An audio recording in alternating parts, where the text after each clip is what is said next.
আসার অনলি 1.5 মাস, মাত্র 1.5 মাসের মাথায় চিন্তা করেন, একটা দল ক্ষমতার চেয়ারে বসছে, 1.5 মাসের মাথায় এরকম একটা ভয়াবহ হত্যাকাণ্ড, এটা কি কোনোভাবে সম্ভব? তাহলে এটা ইন্ডিয়া কিভাবে সম্ভব করেছে? এই জন্যই সম্ভব হয়েছে বিকজ তাদের এই মিশন ওই স্বল্পমেয়াদী ছিল না, অনেক আগে থেকে তারা এই মিশন বাস্তবায়নের চেষ্টা অব্যাহত রেখেছে।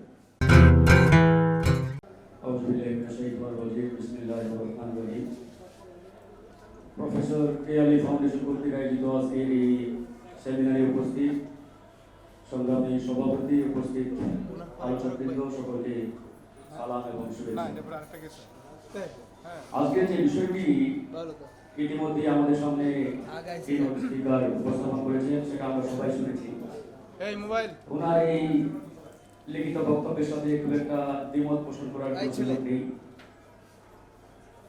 আমি একটু আমাদের আজকের এই আলোচনাটা ভিন্ন একটা অ্যাঙ্গেল থেকে শুরু করতে চাই। আমরা যদি মনে করি 1971 সালকে বেস পয়েন্ট ধরে সামনের দিকে আগানো শুরু করি, ধরেন 1971 সালে আমরা খাতা কলমে স্বাধীন সার্বভৌম বাংলাদেশ পেয়েছি। এটা নিয়ে বিস্তর আলোচনা আছে, প্রশ্ন আছে, অনেক বিষয় আছে। কিন্তু আমি একটা বিষয় বারবার বলি, বিগত 17টি বছর আওয়ামী লীগ ভারতীয় বয়ানে এই মুক্তিযুদ্ধকে যেভাবে আমাদের সামনে উপস্থাপন করেছিল, সেটার যাচাই বাছাই করে সঠিক ইতিহাস, সঠিক তথ্য আমাদের সামনে উপস্থাপন করার এখন সময় আসছে। মুক্তিযুদ্ধের সঠিক ইতিহাস আগামীর তরুণ প্রজন্মের সামনে তুলে ধরতে হবে, উপস্থাপন করতে হবে। যেমন ধরেন আওয়ামী লীগ কি বলেছিল, 1971 সালে ভারত না হলে বাংলাদেশ স্বাধীন হতো না। দ্যাট মিন্স ইন্ডিয়াই আমাদের স্বাধীনতা এনে দিয়েছে, এটাই তো আমি করি। ভারত না হলে যদি বাংলাদেশ স্বাধীন না হতো, তাহলে এটার যে জিস পয়েন্ট, সারমর্ম, সেটা হচ্ছে ইন্ডিয়া না হলে বাংলাদেশ স্বাধীন হতো না। এটাই ছিল আওয়ামী লীগের বেসিক বয়ান। কিন্তু বাস্তবতা সেটা নয়। বাস্তবতা হচ্ছে এটা, ইন্ডিয়া শুধুমাত্র চেয়েছিল বাংলাদেশ পাকিস্তান থেকে কাট অফ হয়ে যায়, আলাদা হয়ে যায়, কিন্তু বাংলাদেশ স্বাধীন হোক এটা ইন্ডিয়া কোনোদিন মনে প্রাণে চায়নি। আমি চ্যালেঞ্জ দিয়ে বলতে পারি। এখন আসুন, স্বাধীনতা মানে কি? What is independence? স্বাধীনতা মানে বিশ্ব দরবারে মাথা উঁচু করে দাঁড়ানো। তাম পৃথিবীতে আপনি চোখে চোখ রেখে বার্গেনিং করবেন, আপনার দেশের স্বাধীনতা সার্বভৌমত্বকে তুলে ধরবেন। কোন পরাশক্তি, বিদেশি প্রভু রাষ্ট্রের কাছে আপনি মাথা নত করবেন না। এটার মানে স্বাধীনতা। আচ্ছা বলুন তো, ইন্ডিয়া কি এটা চেয়েছিল? ইন্ডিয়া কি চেয়েছিল? যে বাংলাদেশ পাকিস্তান থেকে কাট অফ হবে এবং ভারতের কাছে মাথা নত করে আজীবন থাকবে। তাহলে আমরা যদি একটা দেশ থেকে আলাদা হয়ে আরেকটা দেশের কাছে মাথা নত করেই থাকি, এটা কিসের স্বাধীনতা বলুন? মানে আমি যদি ইন্ডিয়ার বয়ানের কথা বলি, তার মানে ভাববেন না যে আমি পাকিস্তান পন্থী, পাকিস্তানের পক্ষে। নো, আমি আপাত মস্তক বাংলাদেশ পন্থী, আপাত মস্তক বাংলাদেশ পন্থী আমি। কিন্তু কথা হচ্ছে, বিগত 54 বছরে আমরা সঠিক মুক্তিযুদ্ধের ইতিহাস পাই না। অতীতে যারা রাষ্ট্রীয় ক্ষমতায় ছিল, যে দলগুলো এই দেশকে নেতৃত্ব দিয়েছে, তারা প্রত্যেকে নিজেদের দলীয় স্বার্থ হাসিলের জন্য তাদের বয়ানে মুক্তিযুদ্ধের ইতিহাসকে খণ্ড বিখণ্ড করে আমাদের সামনে উপস্থাপন করেছে। কিন্তু আমরা এটা চাই নাই। আমাদের তরুণ প্রজন্ম বারবার প্রতারিত হয়েছে, বারবার শুধুমাত্র এই মিথ্যা, অসত্য, খণ্ডিত বিখণ্ডিত ইতিহাস তাদের সামনে উপস্থাপন করার কারণে 1971 থেকে আজকে 2025 সাল, মাঝখানে অসংখ্য লড়াই, সংগ্রাম, যুদ্ধ, গণঅভ্যুত্থান, বিপ্লব, অনেক কিছু ঘটেছে। কিন্তু বাস্তবিক অর্থে জনগণের আকাঙ্ক্ষিত বাংলাদেশ আমরা আজও পাইনি। 71 সালে যুদ্ধ হলো, যুদ্ধ কে করছে? বাংলাদেশের নাগরিকরা। এদেশের মানুষ জীবন দিয়েছে, তরুণ, ছাত্র, যুবক, কৃষক, শ্রমিক, তারা যুদ্ধ করেছে, লড়াই করেছে। তাদের সেই লড়াইয়ের মাধ্যমে আজকের এই বাংলাদেশ। কিন্তু যে কারণে এই লড়াইটা হলো, বলুন তো, সেই বাংলাদেশ কি মুক্তিযুদ্ধের পরে যারা রাষ্ট্রীয় ক্ষমতায় আসলেন, নেতৃত্বের চেয়ারে বসলেন, তারা সেই বাংলাদেশ বিনির্মাণ করতে পেরেছিল বা করেছে? করে নাই। চেয়ারে বসে কি হলো? জনগণের সাথে আবার প্রতারণা, আবার জনগণকে ধোঁকাবাজিতে ফেলা। জনগণের কাঙ্ক্ষিত বাংলাদেশ পেলাম না, আবার আমাদের উপরে ফ্যাসিবাদ জেগে বসলো। 1990 সালে এসে আরেকটা লড়াই করতে হলো, ফ্যাসিবাদ বিরোধী লড়াই। সেই লড়াই কি করলো? আওয়ামী লীগ, বিএনপি, জামাত ইসলাম তাদের কাজ মিলিয়ে ফ্যাসিবাদ বিরোধী আন্দোলন করলো, ভালো কথা, দেশ সবার উপরে। কিন্তু প্রশ্নটি হচ্ছে, যখন এই ফ্যাসিবাদ মুক্ত লড়াই করার পরে ওই সময় তিনটা জোট হলো, ওই তিন জোটের একটা কমন রূপরেখা ছিল, আমরা সবাই জানি, সবাই পড়েছেন আশা করি। সেই কমন রূপরেখা বাস্তবায়ন হলে আজকে 2024 সালের গণঅভ্যুত্থান করা হতো না, 2000 ছাত্র জনতার তাকে জীবন দিতে হতো না। তারা কি করলেন? 90 পরবর্তীতে যারা চেয়ারে বসলেন আবার জনগণের সাথে প্রতারণা করলেন, ওই রূপরেখা বাস্তবায়ন করলেন না। এই জন্য 24 সালে এসে আমার ভাইকে জীবন দিতে হলো, আমার বোনকে জীবন দিতে হলো। আমি নিজে 15 দিন রিমান্ডে ছিলাম। এই যে আমার কপালে দেখেন এখনো ছুরির দাগ, সেলাইয়ের দাগ এখন আছে। এমন কোন হামলা মামলার শিকার যেটা আমরা হয়নি।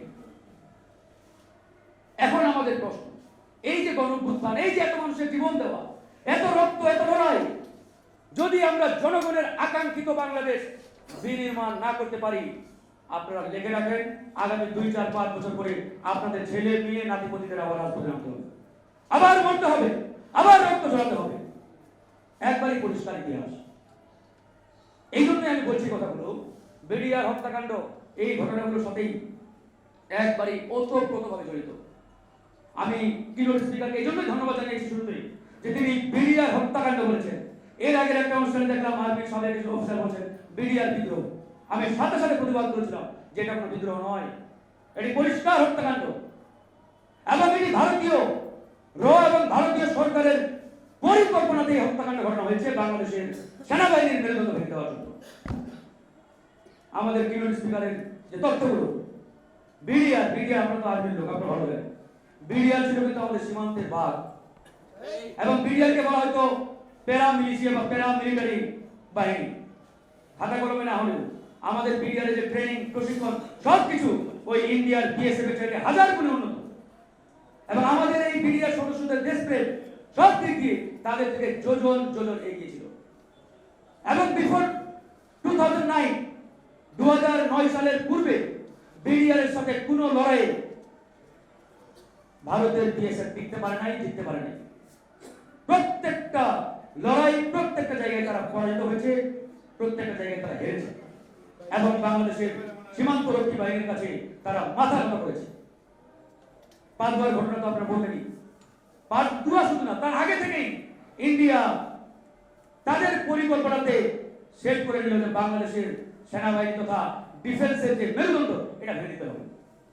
আমার যেটা অ্যানালাইসিস, 1971 সাল থেকেই ভারত এই পরিকল্পনা হাতে নিয়েছে যে বাংলাদেশকে কোনোভাবেই সামরিক দিক দিয়ে মাথা উঁচু করে দাঁড়ানো বা দাঁড়াতে দেওয়া যাবে না, কোনোভাবে।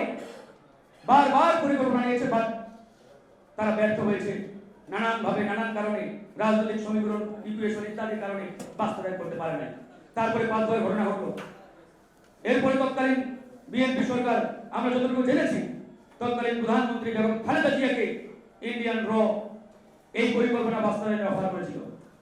কিন্তু খালেদা জিয়া রয়ের এই পরিকল্পনা সরাসরি রিজেক্ট করে দিয়েছিল, যেটা কোনোভাবেই সম্ভব নয়। তখনই ইন্ডিয়া সিদ্ধান্ত নিল বেগম খালেদা জিয়া পাওয়ারে থাকলে আমরা আমাদের এই মিশন বাস্তবায়ন করতে পারবো না। মিশন মানে আমি ওই 25শে ফেব্রুয়ারির যে মেসাকার গণহত্যা বা বিডিআর হত্যাকাণ্ড এটাকে বলেছি। এই হত্যাকাণ্ড তারা বেগম খালেদা জিয়াকে দিয়েই করাতে চেয়েছিল যখন বেগম খালেদা জিয়া পাওয়ারে, বাট পারে নাই। বেগম খালেদা জিয়া আর যাই হোক অন্তত দেশপ্রেমিক ছিলেন, এটা অস্বীকার করার কোনো কারণ নেই, তিনি দেশপ্রেমিক ছিলেন। এরপরে সিদ্ধান্ত নিল খালেদা জিয়াকে উৎখাত করতে হবে বা পাওয়ার থেকে সরাতে হবে। এরপরে তারা নিয়ে আসলেন আপনাদের মঈনুদ্দিন ফখরুদ্দিন সাহেবকে।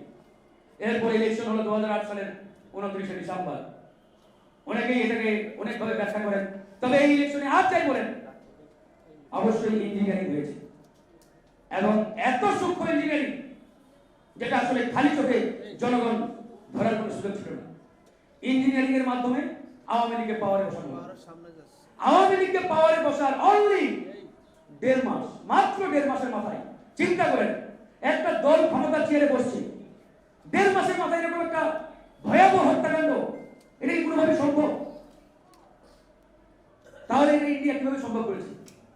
এই জন্যই সম্ভব সম্ভব হয়েছে বিকজ তাদের এই মিশন ওই স্বল্পমেয়াদী ছিল না, অনেক আগে থেকে তারা এই মিশন বাস্তবায়নের চেষ্টা অব্যাহত রেখেছে। তারই ধারাবাহিকতায় আওয়ামী লীগকে পাওয়ারে বসিয়ে 1-1.5 মাসের মাথায় তারা এই মেসাকার কিংবা এই হত্যাকাণ্ড ঘটিয়ে ফেলে। এটা নিয়ে অনেক কথা, কারা কারা জড়িত তা তো সবাই জানেন আপনারা। আর্মিকে কেন ঢুকতে দেওয়া হলো না, অনেক কথা, অনেক ডিলে, অনেক সময় ক্ষেপণ করা হয়েছে, ইত্যাদি ইত্যাদি। তো যাই হোক, আমাদের এখন আফসোস এবং দুঃখের বিষয়, আমরা ফ্যাসিবাদ মুক্ত একটা বাংলাদেশ পেলাম। আমরা এই সরকারকে শুরুতেই বলেছিলাম, যেদিন আমাদের মাননীয় প্রধান উপদেষ্টা ডাকলেন যমুনাতে, ওই দিনেই আমরা বক্তব্যে বলেছি যে বাংলাদেশের ইতিহাসে সবচাইতে নারকীয় একটা ক্ষত হচ্ছে আমাদের বিডিআর হত্যাকাণ্ড। আমরা আপনার কাছে আহ্বান জানাবো, আপনি অতি দ্রুত একটা স্বাধীন তদন্ত কমিশন গঠন করে এই বিডিআর হত্যাকাণ্ডের আসল রহস্য উন্মোচন করবেন। এবং আমরা যদি 9 দফা ওনার হাতে তুলে দিয়েছিলাম, সেই 9 দফার 8 নম্বর দফায় ছিল বিডিআর হত্যাকাণ্ড, করা হয় নাই। এরপরে নিজে আমি রাজপথে নামলাম আপনাদের সদস্যদের নিয়ে। আমি নিজে স্বরাষ্ট্র উপদেষ্টা জাহাঙ্গীর সাহেবের সাথে একাধিক মিটিং করেছি এবং এই যে একটা কমিশন হয়েছে, যদিও এই কমিশন আমরা চাই নাই, এটা একটা মাঝামাঙা কমিশন করেছি। আমি নিজে 5 দফা আগে দিয়েছিলাম আমার হাতে। আমাদের সামনে আপনাদের ওই মেজর তানভীর হায়দার, তার স্ত্রী ছিলেন, আরো আপনাদের আর্মির সাবেক অফিসারদের সদস্যরা ছিলেন, তাদের নিয়ে আমি সচিবালয়ে গেলাম। স্বরাষ্ট্র উপদেষ্টার পাক্কা 2 ঘন্টা মিটিং করেছি এবং বলেছি আমাদেরকে হাইকোর্ট সুপ্রিম কোর্ট দেখাবেন না। তিনি সেদিন বললেন যে হাইকোর্টের একটা জাজমেন্ট আছে, পর্যবেক্ষণ আছে, কমিশন করা যাবে না। আমি ডাইরেক্ট বললাম, হোয়াট ইজ দিস? আপনি আমাদের হাইকোর্ট সুপ্রিম কোর্ট দেখাচ্ছেন কেন? আমাদের রক্ত মাংস হচ্ছে এই রাজপথ থেকে উঠে আসা, আন্দোলন সংগ্রাম করে এ পর্যন্ত আসছি আমরা।